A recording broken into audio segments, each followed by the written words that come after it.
What if I told you that the greatest battle you'll ever face is the one inside your own mind? Not against the world, not against your past, not even against the people who hurt you, but against that voice in your head that keeps whispering, "You're not enough." This is a message for every young man standing at the edge of adulthood, staring into the unknown, unsure of what's ahead. This is your wake-up call. You've got a long journey ahead, my friend. A journey that won't be easy, clean, or predictable. You're going to find out soon, maybe sooner than you'd like, that the world doesn't hand out trophies just because you showed up. No, it's ruthless. It's relentless. It doesn't care how good your intentions are. It doesn't care what you've been through. And while your dad, your coach, or your mentor may have laid the foundation, at some point, you're going to have to walk this path alone. Because life is the ultimate competitor. It's not just tough, it's brutal. It waits for the perfect moment to strike. It studies you, it learns your weaknesses, and when it finds that crack in your armor, it doesn't hesitate, it hammers down, over and over again. And if you're not ready, it will break you. So what now? You've got to stop pretending like motivation is enough. Stop feeding your ego with empty words. Stop lounging in the comfort of podcasts, scrolling endlessly on social media, surrounded by a digital echo chamber of noise. You don't need more inspiration, you need transformation. And that starts in the quietest place imaginable, the mental lab. That sacred space inside your mind, where your thoughts are raw, where your pain is real, and where you face the unfiltered truth about yourself. That's where change begins. You need to get to a point in your life where nothing can hurt you anymore. Not because the pain disappeared, but because you finally faced it. You confronted your demons. You heard the cries from your past. You sat with them. And instead of running, you whispered back, "I'm listening." That moment right there, that's the beginning of power. Because when you can stand face to face with your trauma and no longer feel ashamed, when you can talk about the things that used to paralyze you, when you stop hiding, stop pretending, stop covering your scars, then and only then are you truly free. Let me say this loud and clear. Shame is a silent killer. It doesn't just destroy dreams, it poisons your progress. It locks you in a cage of regret, fear, and isolation.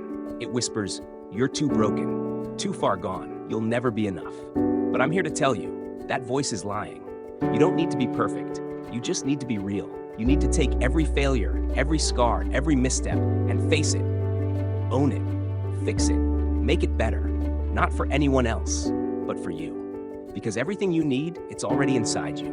It's right there in your mental lab, that place of relentless self-examination, that constant internal study, that sacred inner grind where you dissect your fears, expose your weaknesses, and sharpen your strengths.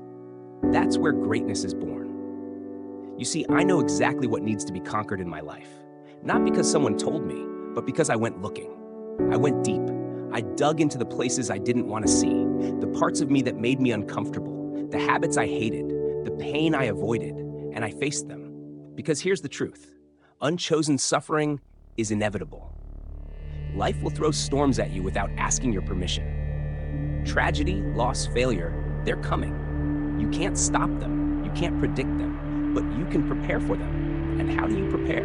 With chosen suffering. That's right, do something that sucks every day. Choose the discomfort, choose the discipline, wake up earlier, train harder, be honest when it's easier to lie, forgive when your heart wants revenge, push when your body screams stop.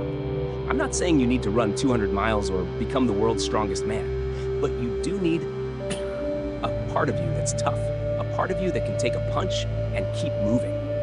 A part of you that doesn't shatter at the first sign of adversity. A part of you that doesn't just survive trauma, it transforms through it. Because make no mistake, trauma is coming. Devastation is part of the deal. But you can't let it become a concrete wall in your life. A Jersey barrier that blocks your growth. You have to develop the ability to maneuver around it, to absorb the hit, learn from it, and keep moving. That's what separates the weak from the strong. The broken from the unbreakable. You know, when someone dies, we do an autopsy. We open them up and ask, what happened? What caused this? But rarely do we do a live autopsy while we're still breathing. Rarely do we ask, why am I dying inside, even though I'm still alive? That was me. I was existing. I was breathing. but I was dead, numb, hollow, lost. Until one day I sat down and faced it all. I did my own autopsy, not to judge, not to blame, but to understand. And in that understanding, I was reborn. Yes, reborn. Not in some magical moment, but through a slow and painful resurrection. One built on truth, on humility, on forgiveness, on grit. And now, with every lesson I've learned, with every scar I've earned, I offer you this one truth. The power you need has been inside you all along, but you have to dig for it. You have to go back into the archives of your life, into the moments you buried deep, the heartbreaks, the betrayals, the failures, the mistakes. You've got to dig it all up, dust it off, study it, and use it, because nothing you've been through was wasted. Nothing. It's all fuel. So listen, you want to grow, you want to become unshakable? Then here's what you do. Be better here. Be better here. Heal, grow, conquer. Face everything. Don't wait for the perfect moment. Don't wait for someone to save you. Don't wait for the pain to pass. You are the storm. You are the calm inside it. And you're just getting started. You see, most people need a reason to get up. They need a target, a race, a goal, a deadline, something that pushes them to move. But what happens when there's no finish line in sight? What happens when there's no big speech, no crowd cheering, no pressure to deliver? That's the real test. You have to reach a point in your life where there's nothing on the docket. No 5K run to train for, no job interview next week, no school application to fill out. And still, you give your best.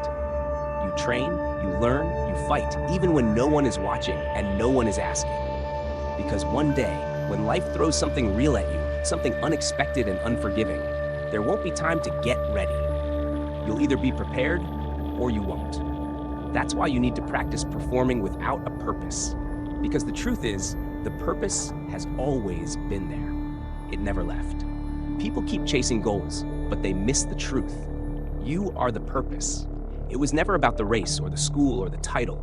It's about becoming the person who can do great things with or without a stage. So, if you wake up one morning and you don't feel like doing anything, ask yourself, why don't I care enough about myself today? Because the number one reason to show up is you. You don't train for others. You don't push for applause. You do it for yourself, to become the strongest version of who you were meant to be. That is the only fuel you'll ever need. That's the reason I get up every single day, even when there's no race on the horizon, no big event ahead. I rise because I have pride in who I am becoming. I wasn't born as the man I am today. I was born David Goggins. But the original version of me wasn't enough. He was scared, bullied, abused, weak. He quit when life got hard, and I hated that.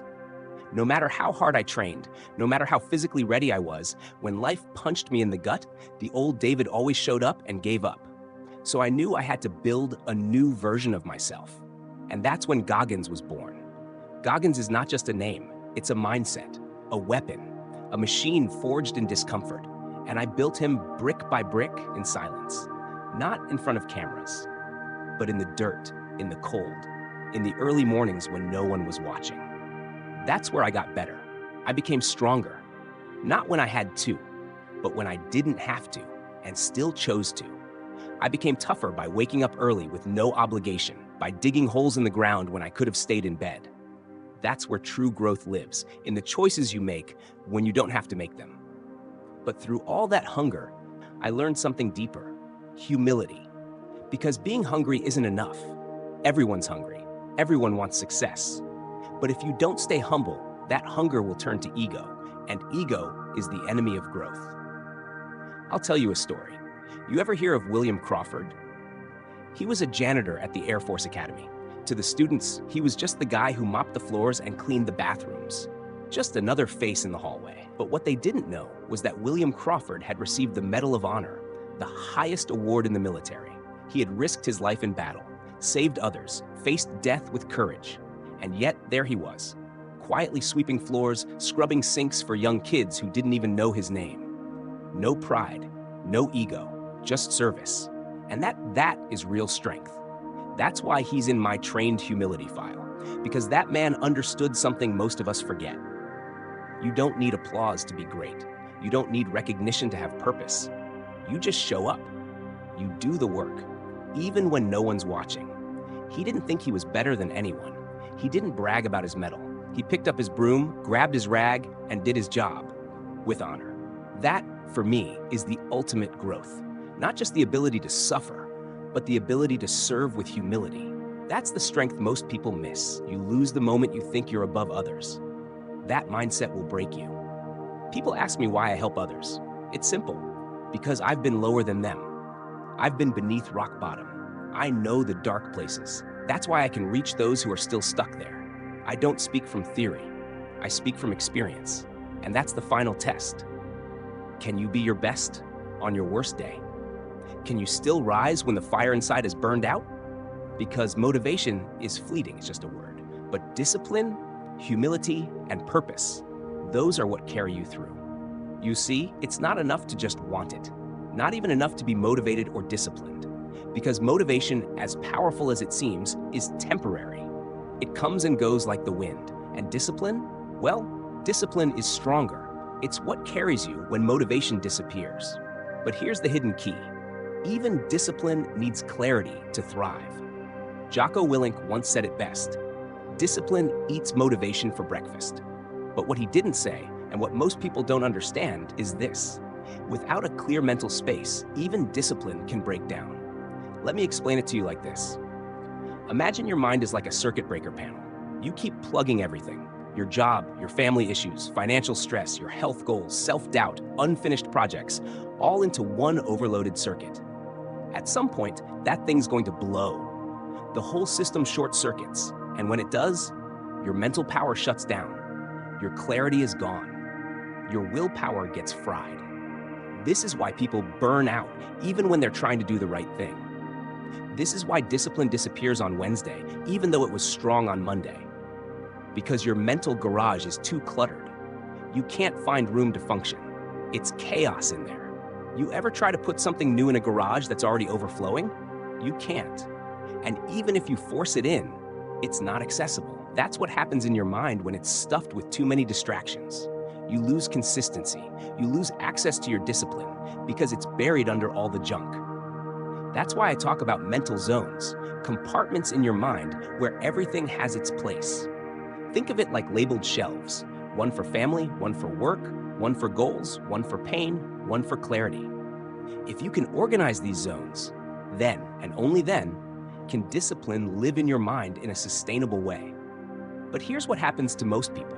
They try to start a new habit, waking up early, eating clean, working out, but their mental space is already a tornado. Kids screaming, bills stacking up, unresolved trauma, broken routines, noisy phones, stress from work. And now they expect discipline to somehow squeeze its way in? No wonder it doesn't last. You have to clean your mental garage. You have to be able to say, this is where I store my discipline. Because if you can't even find your focus in the chaos, you'll never stay consistent.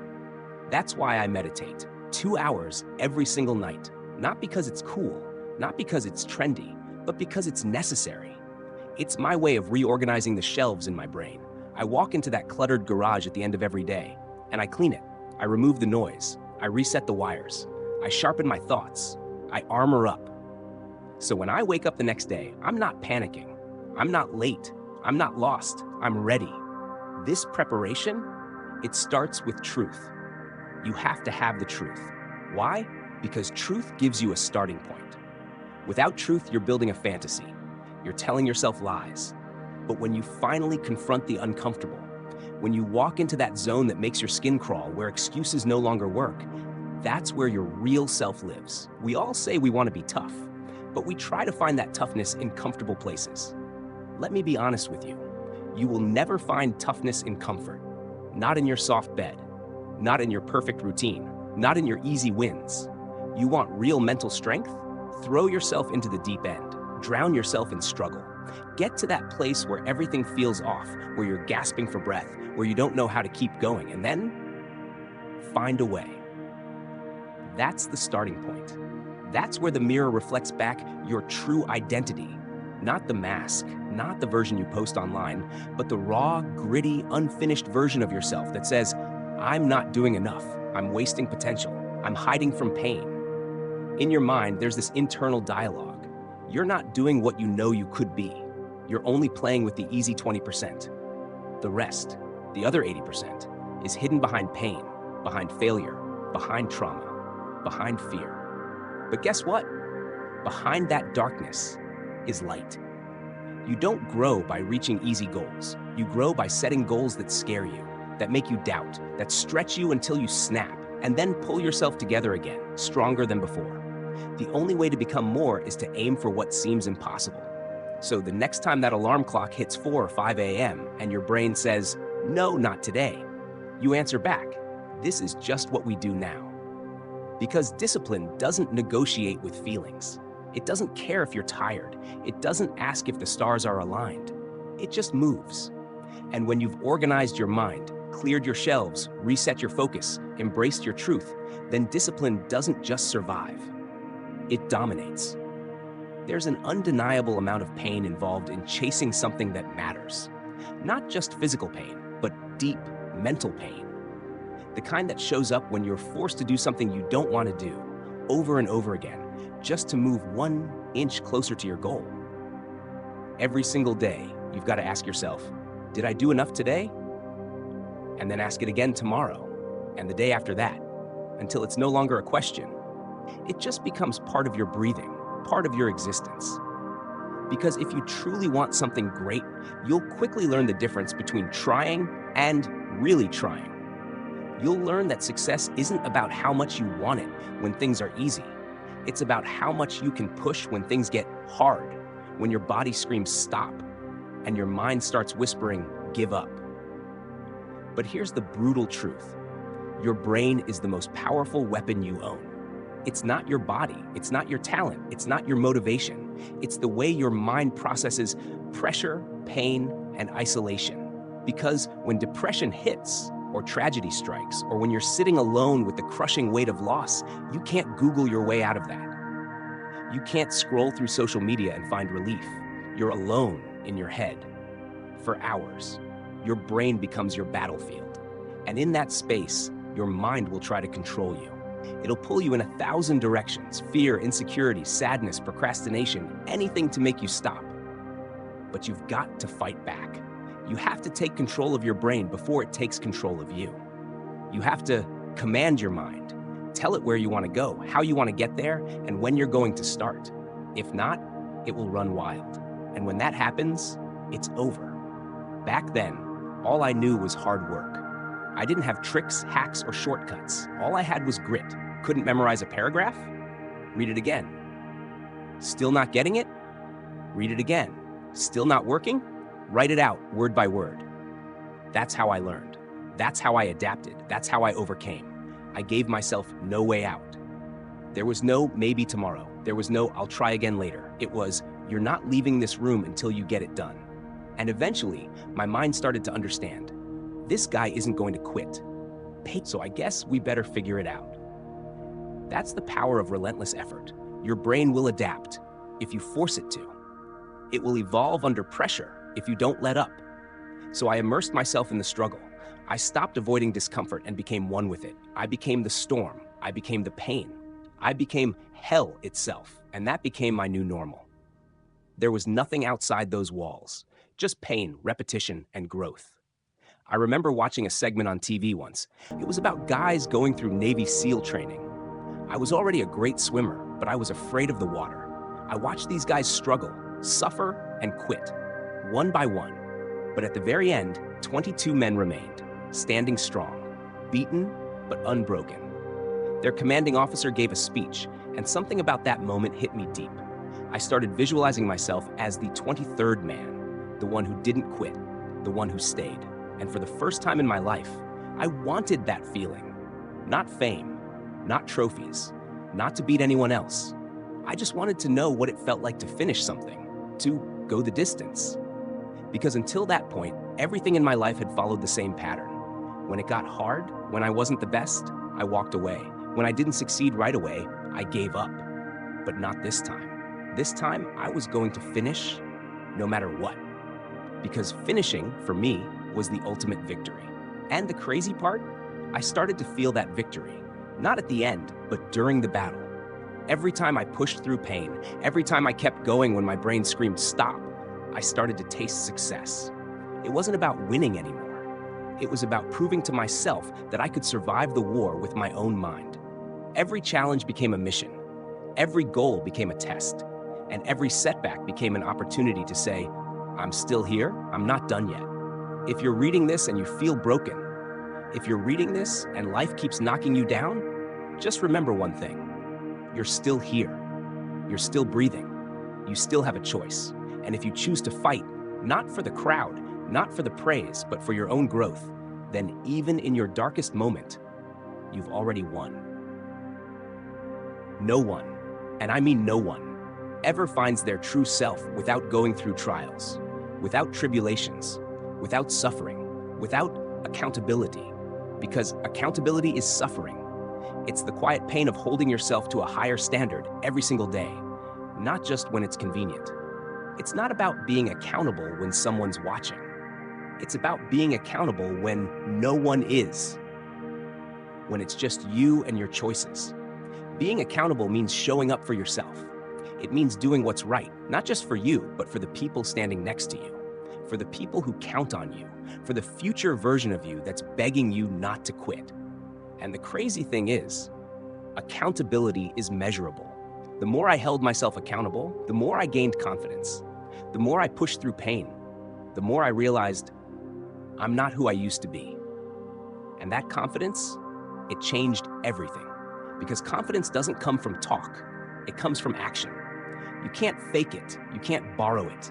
You have to earn it through sacrifice. And I remember having this moment. I looked at what I was doing, what I was becoming, and I realized these Navy SEALs I looked up to, they couldn't do what I'm doing right now.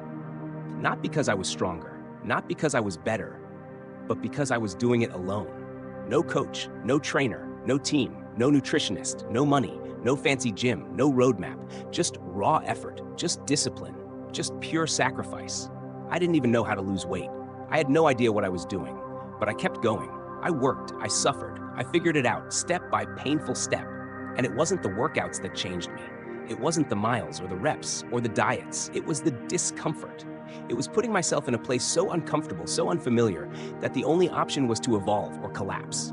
And in that brutal, lonely, painful zone, I found him. I found the version of me I had been searching for. My true self.